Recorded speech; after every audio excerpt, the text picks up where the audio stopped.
नमस्कार दोस्तों, स्वागत है आप सभी का एक बार फिर से हमारे यूट्यूब चैनल पे। मेरा नाम है सुमित मुरारी। आशा करता हूँ आप लोग अच्छे होंगे, आपकी तैयारी चल रही होगी। देखिए, जो एमसीक्यू सीरीज मैंने स्टार्ट की थी यहाँ पे इकोनॉमिक्स की, जहाँ पे हम 50+ क्वेश्चन डेली अटेम्प्ट कर रहे थे, ठीक है। तो इसमें UK triple S UK PSC exam 2025 में जो भी होने वाले, देखिए इकोनॉमिक्स के रेवेन्यू का चैप्टर जो है राजस्व, यहाँ से एक में क्वेश्चन हर एग्जाम में आता है, ठीक है। अगर आप इन क्वेश्चन की प्रैक्टिस करते हैं तो यहीं से भी इसी एग्जाम मतलब इसी पेपर में से भी एक क्वेश्चन यहाँ पे बन सकता है, ठीक है। तो अच्छे देखिए इनको, और इसकी लिस्ट बनी हुई है, आप जाकर देख सकते हैं। वहां पे मैं कंप्लीट जो ल्यूसेंट के एमसीक्यू, दूसरी बुक्स के एमसीक्यू है, वो कंप्लीट यहाँ पे करवा रहा हूँ, ठीक है। तो चलिए स्टार्ट करते हैं। पहला क्वेश्चन रहने वाला है आज का। देखिए रिसेंट में जो भी पेपर हुए ट्रिपल एससी के, वहां से क्वेश्चन पूछे गए हैं, ठीक है। तो इसलिए इनको प्रैक्टिकली करवा रहा हूँ, क्योंकि देखिए 50 क्वेश्चन करते अगर एक क्वेश्चन अगर आपका आ गया यहाँ से, तो आपका एक नंबर यहाँ पे मिल जाएगा, ठीक है। भारत का वित्तीय वर्ष प्रारंभ होता है, तो ये कब से होता है? तो ये होता है 1 अप्रैल से होता है। 1 अप्रैल से लेके 31 मार्च तक रहता है आपका, ठीक है। फाइनेंशियल रहता है आपका जो। तो अगला क्वेश्चन है, सेकंड क्वेश्चन, बजट का लेख पत्र है, इंपॉर्टेंट है, ठीक है। बजट क्या है? एक कौन सा एक लेख पत्र है कह रहा है। तो बजट जो है आपका एक सरकार की राजकोषीय नीति का क्या है, एक चीज है, ठीक है। सरकार की राजकोषीय नीति का क्या है, एक लेख पत्र है। कौन सा? आपका बजट, जो बजट सरकार जो बजट यहाँ पे प्रेजेंट करती है, ठीक है। तीसरा है, शून्य आधारित बजट का क्या अर्थ है? देखिए शून्य आधारित बजट क्या होगा, ये क्वेश्चन इंपॉर्टेंट बन सकता है। देखिए हर बार ना बिल्कुल नए से एक नया बजट तैयार किया जाता है ना, उसको शून्य आधारित बजट कहते हैं। आपने देखा होगा, हर साल आपने देखा होगा, जो नया बजट आता है ना, वो स्टार्टिंग से शुरू होता है। आपके लिए स्कीम नई आती है, आपके लिए टैक्स रिफॉर्म नए होते हैं, हर चीज को यहाँ पे अलग अलग कहा, तो उसी को यहाँ पे शून्य आधारित, मतलब शून्य से मतलब जीरो से स्टार्ट करना, सिंपल है, ठीक है। चौथा है, शून्य आधारित बजट तकनीक किस देश की देन मानी जाती है? अमेरिका, ब्रिटेन, फ्रांस या फिर भारत? तो ये मानी जाती है आपकी अमेरिका की, ठीक है। अगला है पांचवा क्वेश्चन, संयुक्त राज्य अमेरिका में शून्य आधारित बजट तकनीक को सर्वप्रथम कब अपनाया गया था? तो इनके द्वारा पहली बार 1977 में इसको अपनाया गया था। कौन सा? जीरो बजट को, ठीक है। अगला है, भारत में शून्य आधारित बजट किस वर्ष के वार्षिक बजट में अपनाया गया था? तो भारत ने जो शून्य आधारित बजट ना, किस बार का जो वार्षिक बजट आया था, वहां पे पहली बार इसको कहा था, मतलब, ठीक है। तो 87 और 88 में जो बजट आया था, उसके बाद पर बात की गई थी। सातवां क्वेश्चन है, भारत में सर्वप्रथम किस राज्य में शून्य आधारित बजट तकनीक को अपनाया गया था? देखिए सेंटर में तो 1987-88 में अपनाया गया, पर राज्य के अंदर जो बजट आता है आपका, ठीक है, तो वहां पे भी कौन से सरकार के, कौन से राज्य सरकार के द्वारा इसको अपनाया गया था? तो आंध्र प्रदेश के द्वारा, ठीक है। आठवां है, भारत में शून्य आधारित बजट प्रणाली का कब अस्तित्व में आया? देखिए अब भारत की बात कर रहा है। अब देखिए आपको पता होना चाहिए 1988 और 87 के आसपास कौन सी पंचवर्षीय योजना हमारी यहाँ पे चल रही थी, आपको पता होनी चाहिए, ठीक है। तो देखिए यहाँ पे थी आपकी 7वीं पंचवर्षीय योजना। इंपॉर्टेंट है, याद रखना, ठीक है। क्वेश्चन बन जाए, देखिए एक ही क्वेश्चन से कितने क्वेश्चन यहाँ पे निकल चुके हैं, सभी की प्रैक्टिस कर लेंगे तो कोई ना कोई क्वेश्चन यहाँ से बनता ही है, ठीक है। नौवा है, वार्षिक वित्तीय विवरण। अब देखिए हमारे जो आर्टिकल 112 है ना, वहां पे बजट नहीं लिखा हुआ है, वहां पे लिखा हुआ है वार्षिक वित्तीय विवरण लिखा हुआ है, ठीक है। ये क्वेश्चन भी बहुत बार UK triple S UK PSC ने पूछा है, इसको याद रखना। तो कह रहे हैं कि वार्षिक वित्तीय विवरण संसद के दोनों सदनों के समक्ष पहुंचाया जाता है, राष्ट्रपति द्वारा, अध्यक्ष द्वारा, उपराष्ट्रपति द्वारा या फिर वित्त मंत्री के द्वारा। तो इसको कौन करती है? तो राष्ट्रपति के द्वारा इसको पहुंचाया जाता है। बाकी इसको पेश कौन करता है? जो वो वित्त मंत्री करते हैं, ठीक है। अगला है यहाँ पे 10वां क्वेश्चन, केंद्र सरकार के बजट के चालू खाते में व्यय की सबसे बड़ी मद क्या है? प्रतिरक्षा व्यय, केंद्रीय आयोजना, सामाजिक योजनाओं पर व्यय या फिर ब्याज भुगतान? तो ये कौन सा होता है? तो ये होता है आपका केंद्रीय आयोजना, ठीक है। केंद्र की जो योजना वगैरह होती है ना, उसके ऊपर, ठीक है। भारत को अधिकतम कर आय प्राप्त कहां से होता है? तो निगम कर से, आयकर से, आयात शुल्क से या फिर केंद्रीय उत्पाद शुल्क से? तो भारत सरकार को सबसे ज्यादा जो अधिकतम जो आय होती है ना, जो इनकम होती है, वो कहां से होती है? ये होती है निगम कर से, ठीक है। 12वां है, केंद्र सरकार का गैर योजना व्यय का अंग नहीं है। तो इसमें से कौन सा नहीं है कह रहा है? प्रतिरक्षा व्यय, परिधान का भुगतान, ब्याज भुगतान या फिर विज्ञान या तकनीकी विकास हेतु आवंटन? तो इसमें से केंद्र सरकार कौन गैर योजना व्यय का अंग नहीं है कह रहा है, ठीक है। तो इसमें जो विज्ञान एवं तकनीकी विकास होता है ना, इसके जो आवंटन किया जाता है, वो भारत सरकार, केंद्र सरकार का गैर योजना व्यय नहीं होता है, ठीक है। ऑप्शन नंबर डी हो जाएगा। 13वां है, भारत सरकार की कुल कर आय में सर्वाधिक योगदान होता है। तो सरकार की जो भारत सरकार टोटल जो आय होती है ना, उसमें सबसे ज्यादा किसका योगदान रहता है? ये कह रहा है आयकर का, प्रशुल्क कर का, केंद्रीय आबकारी कर का या फिर संपत्ति कर का? तो ये होता है आपका यहाँ पे केंद्रीय आबकारी कर का। ऑप्शन नंबर डी हो जाएगा। अगला है 14वां, संघीय बजट को अधिकतम आय प्राप्त होती है आयकर से, कस्टम ड्यूटी से, एक्साइज ड्यूटी से या फिर कॉर्पोरेट कर से? तो ये होता है आपका सबसे ज्यादा कॉर्पोरेट कर। जो कॉर्पोरेट टैक्स होता है ना, जो कंपनियां देती है, तो उससे अधिकतम आय यहाँ पे होती है। ठीक है। 15वां है, निम्नलिखित में से कौन सा स्रोत संघ सरकार का स्रोत नहीं है, कह रहा है। उत्पाद उत्पाद शुल्क, आयकर, व्यापार कर या फिर कॉर्पोरेट टैक्स। देख कॉर्पोरेट टैक्स तो होता ही होता है यहाँ पे, ठीक है, पर जो व्यापार का होता है ना, ये आपका संघ सरकार का नहीं होता है व्यापार कर। ठीक है, तो ये किसका, राज्य का होगा। 16वां है, राजकोषीय घाटे और बजटी घाटे का अंतर किसके बराबर होता है। ये क्वेश्चन इसमें पूछा गया था यूके ट्रिपल एससी ने। ठीक है, तो सार्वजनिक ऋण, राजस्व घाटा, प्राथमिक घाटा या फिर मूल्य ह्रास। तो राजकोषीय घाटे और बजटी घाटे का अंतर किसके बराबर होता है, तो ये होता है आपका सार्वजनिक ऋण का। ठीक है। 17वां है, निम्नलिखित प्रत्यक्ष करों में से किस कर से सरकार को अधिकतम राजस्व की प्राप्ति होती है। निगम कर, आयकर, संपत्ति कर या फिर दान कर। तो सबसे ज्यादा किससे होती है, ये होती है निगम कर। ये क्वेश्चन ऑलरेडी हम पीछे भी कर चुके थे ऊपर। ठीक है, तो ये बात कर, देखिए ध्यान देना, प्रत्यक्ष दो प्रकार के होते हैं, यहाँ पे प्रत्यक्ष की बात कर रहा है, तो निगम का क्या है, प्रत्यक्ष कर है। 18वां है, भारत सरकार के बजट के कुल खाते में किस घाटे का सबसे अधिक योगदान है। प्राथमिक घाटा, राजकोषीय घाटा, राजस्व घाटा या फिर आय व्यय घाटा। ठीक है, इसमें से कौन सा है, तो यह है राजकोषीय घाटा है, ऑप्शन नंबर बी। 19वां क्वेश्चन, निम्न में से कौन सा एक साधन केंद्र सरकार के राजस्व का स्रोत नहीं है, कह रहा है। फिर से ध्यान देना, आयकर ये तो है, कॉर्पोरेट कर ये भी है, कृषि आयकर या फिर उत्पाद कर। तो इसमें से केंद्र सरकार की बात कर रहा है, केंद्र सरकार का इसमें से कौन सा नहीं होगा, तो कृषि आयकर केंद्र सरकार का नहीं होता है, ऑप्शन नंबर सी हो जाएगा। ठीक है। 20वां है, भारत सरकार के बजट के आंकड़ों में कुल व्यय और कुल प्राप्तियों के बीच अंतर को क्या कहते हैं। ये क्वेश्चन बहुत इंपॉर्टेंट है आपके लिए। देखिए, तो सरकार क्या कुल व्यय होता है और कुल प्राप्तियां होती है, तो इनके बीच का जो अंतर होता है ना, उसको यहाँ पे क्या कहते हैं, क्वेश्चन ये कह रहा है, तो इसको कहते हैं बजटी घाटा। आपने बहुत बार देखा होगा बजटी घाटा आता है, कितना रहा था करके, तो ये वही होता है, जो टोटल व्यय होता है ना, उसमें से कुल प्राप्तियां जो होंगी, उसका भी जितना भी पैसा अंतर रहेगा बीच के, बजटी घाटा रहेगा वहां पे। ठीक है। 21वां है, राजकोषीय घाटे से तात्पर्य क्या है। ठीक है, ये क्वेश्चन इंपॉर्टेंट है, ऐसे क्वेश्चन एग्जाम में डायरेक्टली पूछे जा रहे हैं। ठीक है, तो देखिए जो राजकोषीय घाटा होता है ना, कुल व्यय माइनस राजस्व प्राप्तियां प्लस ऋणों की वसूली प्लस विनिवेश से प्राप्तियां, तो ये होता है आपका राजकोषीय घाटा होता है। जो ये पैसा होता है, राजस्व प्राप्तियां हो गई, ऋणों की वसूली हो गई और विनिवेश प्राप्तियां, इन सबको जोड़ेंगे, टोटल जितना आएगा उसमें कुल व्यय में से उसको माइनस करेंगे, तो वही आपका कहता है राजकोषीय घाटा होता है। ठीक है। 22वां है, भारत जैसा अविकसित देश जो गतिहीनता और मुद्रास्फीति दोनों से बचने को कृत संकल्प है, को अधिक और वृद्धिशील मात्रा में जिसकी प्राप्ति के उपाय करने होंगे, वो क्या होगा। आयकर, गैर कर आय, ऋण या अनुदान। तो सबसे ज्यादा अगर इन चीजों से बचने के लिए सबसे ज्यादा जो उपाय करने पड़ेंगे, वो किस चीज के करने पड़ेंगे, यहाँ पे सरकार को ये करने पड़ेंगे कर आय के, तो कर आय यहाँ पे निर्जित करनी पड़ेगी। ठीक है। 23वां है, हाल के वर्षों में संघीय सरकार के बजट में व्यय का सबसे बड़ा मद रहा है रक्षा व्यय, ब्याज की अदायगी, बड़े उत्पादन या फिर पूंजी व्यय। तो कह रहे हैं हाल ही वर्षों में ना, जो संघीय सरकार के बजट में व्यय का सबसे बड़ा मद, सबसे ज्यादा व्यय जो चीजें कर रहे हैं, वो सरकार कहां पे कर रही है, तो ये कर रही है ब्याज की अदायगी, ऑप्शन नंबर बी। ठीक है। चलिए 24वां है, संघ सरकार द्वारा किस कर की वसूली नहीं की जाती है।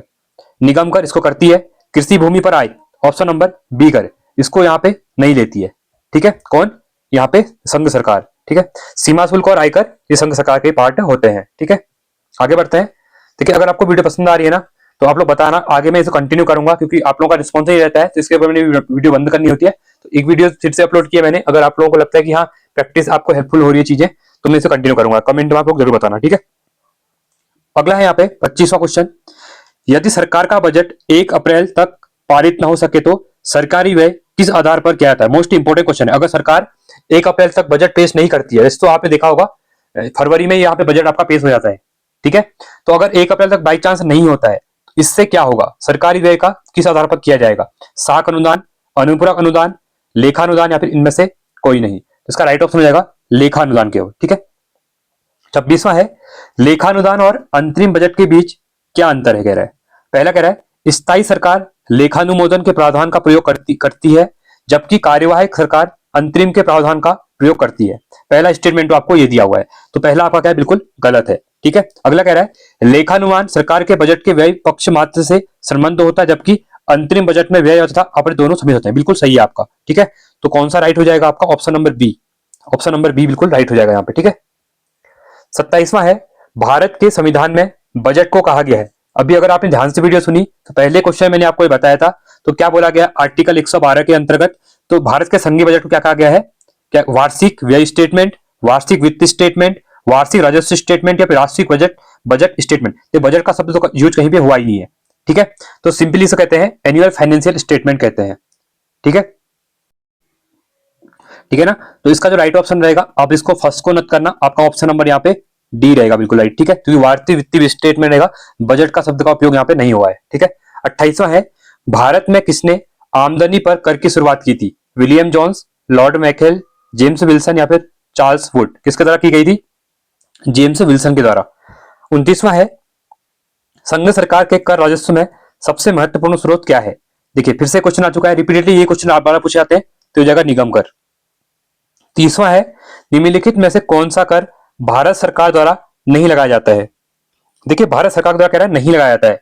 सेवा कर पहला तो आपका क्या रहेगा, ये लगाया जाता है। शिक्षा कर, सीमा कर, पर मार्ग कर भारत सरकार द्वारा नहीं लगाया जाता है, ठीक है, ऑप्शन नंबर डी हो जाएगा इसका राइट आंसर। 31वां क्वेश्चन है, निम्नलिखित में से कौन सा समूह केंद्रीय कर से संबंधित है? ठीक है, देखिए पहला कह रहा है उत्पाद शुल्क, बिक्री कर तथा सीमा शुल्क। तो पहला आपका क्या रहेगा, ये बिल्कुल आपका यहाँ पे ये देखिए उत्पाद शुल्क है, बिक्री है। अब दूसरा है उत्पादन शुल्क, सीमा शुल्क और आय। देखिए आय सरकार लगाती है ना, सिर्फ राइट हो जाएगा, ऑप्शन नंबर बी हो जाएगा यहाँ पे। अगला है यहाँ पे 32वां, भारत में कृषि आय कर लगाया जाता है। तो अभी ये क्वेश्चन किया था मैंने, ठीक है, तो ये लगाती है राज्य सरकार, ऑप्शन नंबर ए हो जाएगा। निम्नलिखित में से कौन सा प्रत्यक्ष कर है? अब देखिए अप्रत्यक्ष और प्रत्यक्ष दो टाइप के कर होते हैं, ठीक है, तो इनमें से कह रहा है कौन सा यहाँ पे प्रत्यक्ष कर है, ठीक है। देखिए विक्रय कर, एक्साइज ड्यूटी, कस्टम ड्यूटी या फिर संपदा कर। इसमें से कौन सा जाएगा? संपदा कर क्या है आपका प्रत्यक्ष कर है एक। 34वां है, भारत की राजकोषीय नीति में से कौन सा उद्देश्य शामिल नहीं है? किसमें? राजकोषीय नीति में। पूर्ण रोजगार, कीमत स्थिरता, संपत्ति व आय का नियोजित वितरण, अंतरराष्ट्रीय व्यापार का विनिमय। तो इसमें से कौन सा राजकोषीय कह रहा है कि कौन सा राजकोषीय नीति में नहीं आता, उसका उद्देश्य यहाँ पे नहीं है कह रहा है, ठीक है। तो अंतरराष्ट्रीय व्यापार और विनिमय क्या है? राजकोषीय नीति का नहीं है पार्ट, ऑप्शन नंबर डी हो जाएगा। अगला है 35वां, कराधान एक उपकरण है मौद्रिक नीति का, राजकोषीय नीति का, कीमत नीति का या फिर मजदूरी नीति का। तो कराधान किसका है? तो ये है आपका एक राजकोषीय नीति का उपकरण है, ठीक है। 36वां है, भारत सरकार का व्यय किस पर सब्सिडी के कारण अधिकतम है? ठीक है, एलपीजी, खाद्यान्न, उर्वरक या फिर तेल पर। तो किस पे है? ये है आपका ऑयल पे, तेल पे, ठीक है। अगला है 37वां, तो क्लियर नहीं दिख रहा होगा तो मैं बोल रहा हूं, ध्यान देना, ठीक है। निम्नलिखित में से कौन सा भारत के आर्थिक सर्वेक्षण को प्रकाशित करता है? अब देखिए आर्थिक सर्वेक्षण, इकोनॉमिक सर्वे जो होता है ना, ये बहुत इंपॉर्टेंट है। इसको अब यहाँ पे कौन प्रकाशित करता है ये बोला गया है, और ये क्वेश्चन भी बहुत बार पूछा गया है, रिसेंट में पूछा गया था अभी, ठीक है, एसएससी के एग्जाम में। राष्ट्रीय विकास परिषद, भारतीय सांख्यिकी संस्थान, वित्त संस्थान या फिर वित्त मंत्रालय। तो एक चीज, अगर आप रेगुलरली इन चीजों को देखते हैं, न्यूज़पेपर वगैरह पढ़ते हैं, तो आपको इस क्वेश्चन में प्रॉब्लम नहीं होगी। तो देखिए जो वित्त मंत्रालय होता है ना, तो निर्मला सीतारमण जी वित्त मंत्री हमारी, वो प्रेजेंट करती हैं। तो आर्थिक सर्वेक्षण को भी ना वित्त मंत्रालय ही करेगा, उसके अंदर जितने भी आपके आईएएस लेवल के ऑफिसर वगैरह होंगे, जो वित्त के एक्सपर्ट हैं, ठीक है, तो वो लोग इसको देखते हैं, ठीक है, जो इकोनॉमिक्स से अच्छी खासे वहां पे खाता होंगे। ऑप्शन नंबर डी हो जाएगा ये, बिल्कुल राइट। 38वां है, संघ सरकार द्वारा अर्जित कौन से राजस्व को राज्य सरकारों से वितरित नहीं किया जाता है राज्य सरकारों में? ठीक है, उत्पाद शुल्क को, आयकर को, सीमा शुल्क को, इनमें से कोई नहीं। ये भी सिंपल क्वेश्चन है। देखिए जो आपका सीमा शुल्क होता है ना, ये राज्य सरकारों में वितरित नहीं किया जाता है, ठीक है ना। चलिए आगे बढ़ते हैं। आगे अगला क्वेश्चन है आपका 39वां क्वेश्चन है, ठीक है। वंशागत संपत्ति की बिक्री पर कर लगता है, आयकर, पूंजी लाभ कर, भूमि कर या फिर संपत्ति कर। तो कौन सा लगता है इसमें? पूंजी लाभ कर लगता है। वंशागत संपत्ति, अगर कोई वंशानुगत संपत्ति है ना, उसकी बिक्री होती है ना, तो पूंजी लाभ कर लगता है उस पर। 40वां है, कौन सी संस्था भारत में राजकोषीय नीति तैयार करती है? वित्त मंत्रालय, नीति आयोग, आरबीआई या फिर एसबीआई। तो कौन सी करेगी? देखिए राजकोषीय नीति का पैसे का कौन करेगा? सिंपल है आपका, ये वित्त मंत्रालय करेगा आपका यहाँ पे, ठीक है। 41वां है, घाटे की वित्तीय व्यवस्था का अर्थव्यवस्था पर क्या प्रभाव पड़ता है? मुद्रा आपूर्ति में कमी, मजदूरी में बढ़ोतरी, मुद्रा आपूर्ति में बढ़ोतरी या फिर करों में कमी। तो इसका राइट ऑप्शन कौन सा जाएगा? तो ये हो जाएगा आपका मुद्रा आपूर्ति में बढ़ोतरी। घाटे की वित्तीय व्यवस्था का अर्थव्यवस्था का प्रभाव पड़ता है, मुद्रा आपूर्ति में क्या होती है? बढ़ोतरी यहाँ पे हो जाती है, ठीक है। 42वां है, एक भुगतान है जो सरकार किसी उत्पादक को किसी वस्तु के बाजार मूल्य के पूरक के रूप में देती है, शुल्क, सब्सिडी, संपत्ति कर या फिर निगम पर। तो देखिए जो आपका सब्सिडी होती है ना, सब्सिडी एक भुगतान है जो सरकार किसी उत्पादक को किसी वस्तु के बाजार मूल्य के पूरक के रूप में देती है, ठीक है। तो सरकार देती है ना, सब्सिडी बहुत बार लिखा होगा, इतनी % की छूट मिल जाती है उसके ऊपर। तो ये चीजें हैं। 43वां क्वेश्चन है, वस्तु और सेवा कर कब से लागू हुआ था, इंपोर्टेंट है, ठीक है। ये तो रिसेंट का क्वेश्चन है आपका, ठीक है। तो जो जीएसटी है आपका, वस्तु एवं सेवा कर, ठीक है, तो ये कब से लागू हुआ था। अब ये आपको डेट पता होगी, 1 जुलाई 2017, ठीक है। ऑप्शन नंबर क्या हो जाएगा, ये बिल्कुल आपका यहाँ पे राइट हो जाएगा। सामान और सेवा कर जीएसटी लागू करने वाला पहला देश कौन सा था। अब पहले देश की यहाँ पे बात कर रहे हैं, ठीक है, तो ये था आपका फ्रांस। ऑप्शन नंबर बी हो जाएगा। वस्तु एवं सेवा कर में निम्नांकित में से कौन सा कर शामिल नहीं किया जाता। उत्पादन शुल्क, सीमा शुल्क, मूल्यवर्ती कर या फिर सेवा कर। इसमें से कौन सा होता है, तो सीमा शुल्क को इसमें इंक्लूड नहीं किया जाता है, इसमें जीएसटी में, ठीक है।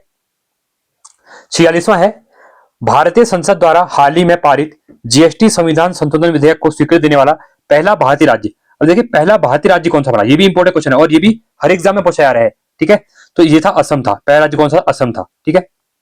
अगला है 1 जुलाई 2017 को भारत में जीएसटी का औपचारिक शुभारंभ हुआ था। संसद भवन से, इंडिया गेट से, प्रधानमंत्री कार्यालय से या फिर राष्ट्रपति भवन से। तो ये कहां से किया गया था, ये किया गया था संसद भवन से, ठीक है। अगला है भारत के केंद्रीय बजट में राजकोषीय घाटे का तात्पर्य क्या होता है। पहला कह रहा है मुद्रित घाटे और बजटीय घाटे का जोड़, नहीं ये नहीं होता है। भारतीय रिजर्व बैंक से केंद्र सरकार क्या था, नहीं इसका भी कोई मतलब नहीं होता है, ठीक है, राजकोषीय घाटे से। अगला है चालू खाते और चालू आय के बीच का अंतर, नहीं ये भी नहीं होता है। राजकोषीय घाटा बताता है कि सरकार को अपने खर्चों को पूरा करने के लिए कितने, हाँ ये ऑप्शन बिल्कुल राइट हो जाएगा, ठीक है। क्योंकि भारत के केंद्रीय बजट में राजकोषीय घाटे का तात्पर्य है कि राजकोषीय घाटा ये बताएगा ना सरकार को कि अपने खर्चों में पूरा करने के लिए आपको कितने पैसों की जरूरत और यहाँ पे पड़ने वाली है करके, ठीक है, क्योंकि वो राजकोषीय वहां पे घाटा हुआ है, क्लियर है ना। अगला 49, स्वतंत्र भारत का प्रथम बजट प्रस्तुत किया गया था। तो स्वतंत्र भारत का पहला बजट जो पेश किया गया था वो आपका कब किया गया था, ये किया गया था आपका यहाँ पे 1947 में, ठीक है। 50वां क्वेश्चन है, भारत में किस वर्ष रेल बजट को आम बजट में मिला दिया गया। इंपोर्टेंट क्वेश्चन है। देखिए जो रेल बजट है ना 1925 से लेके ये क्या होता था, अलग से बजट पेश किया जाता था, आपने देखा होगा। अभी इससे पहले भी 2014, 15, 16 तक आप लोग बजट को देखते होंगे तो वहां पे रेल बजट अलग से आता था, ठीक है। बट इसको 2017 में ना दोनों को मर्ज कर दिया गया, अब ये आम बजट के साथ ही यहाँ पे आता है, ठीक है, रेल बजट भी। ऑप्शन नंबर सी बिल्कुल राइट होगा। अगला है 51वां, निम्नलिखित में से कौन सा अप्रत्यक्ष कर नहीं है। संपत्ति कर, सीमा शुल्क, जीएसटी और उत्पाद शुल्क, ठीक है। तो इसमें से अप्रत्यक्ष कर कौन सा नहीं है कह रहे हैं, तो ये कौन सा नहीं होगा, संपत्ति कर। अगला है निम्नलिखित में से कौन सा एक अप्रत्यक्ष कर है। वस्तु एवं सेवा कर, पूंजीगत लाभ कर, उपहार कर या फिर संपत्ति कर। तो कौन सा हो जाएगा, ये हो जाएगा ऑप्शन नंबर बी, पूंजीगत लाभ कर हो जाएगा। अगला क्वेश्चन 53वां है, सकल प्राथमिक घाटा के बीच का अंतर क्या है। सकल प्राथमिक घाटा जो है ना के बीच का अंतर है, किसके बीच का है, सकल राजकोषीय घाटा और ब्याज प्राप्तियां, सकल राजकोषीय घाटा और शुद्ध ब्याज देयताएं, ठीक है, देयताएं जो होती है, ये राजस्व घाटा और ब्याज प्राप्तियां या फिर राजस्व घाटा और ब्याज भुगतान। तो इस सकल जो प्राथमिक घाटा होता है ना और सकल राजकोषीय घाटा और शुद्ध ब्याज देयताएं के बीच का अंतर होता है, ऑप्शन नंबर बी। 54वां है, जब व्यय राजस्व से अधिक हो जाता है तो इसे बजट कहा जाता है। इसे कौन सा बजट कहते हैं, ठीक है, तो इसको घाटा बजट कहा जाता है जब व्यय राजस्व से अधिक हो जाता है, ठीक है। अगला है, निम्नलिखित में से पूंजीगत व्यय माना जाता है पेंशन, सब्सिडी, स्कूल की इमारत का निर्माण और वेतन का भुगतान। और ये क्वेश्चन मोस्ट इंपोर्टेंट क्वेश्चन है, ये क्वेश्चन वीडियो वीपीडीओ एग्जाम में पूछा गया है, सेम लैंग्वेज भी चेंज नहीं की थी, वहां पे ऑप्शन भी सेम डाले थे। तो जो स्कूल की इमारत का निर्माण होगा ना तो वो आपका पूंजीगत व्यय माना जाएगा, क्योंकि वहां पे पूंजीगत वो सरकार क्या कर रही है, वहां पे पूंजी लगा रही है, वो चीजें कर दी है, ठीक है। सब्सिडी वगैरह क्या है वो पूंजीगत में व्यय में नहीं आते हैं, ठीक है। 56वां है, निम्नलिखित में से कौन सा राजकोषीय नीति का उपकरण नहीं है कह रहा है। सार्वजनिक व्यय, ब्याज दर, हिनार्थ प्रबंध, काराकोरम, कालारोपण या फिर अनुत्तरित प्रश्न। तो इसमें से कौन सा राजकोषीय नीति का उपकरण यहाँ पे नहीं है, तो ये आपका ब्याज दर नहीं है, ठीक है। तो ये थे हमारे 56 इंपोर्टेंट क्वेश्चन राजस्व रेवेन्यू वाले से, यहाँ से एग्जाम में क्वेश्चन आए हुए एग्जाम में, इसमें आपको करवाया। वीडियो कैसी लगी, वीडियो अच्छी लगी वीडियो लाइक करें, चैनल को सब्सक्राइब करें और साथ में कमेंट करें कि आप लोगों के लिए ऐसे प्रैक्टिस सेट 20-25 मिनट में आपको करवा दिए जाए, जिससे कि आपकी अच्छी प्रैक्टिस यहाँ पे हो जाए, ठीक है। तो आज के लिए इतना ही, थैंक्स फॉर वॉचिंग, जय हिंद, वंदे मातरम।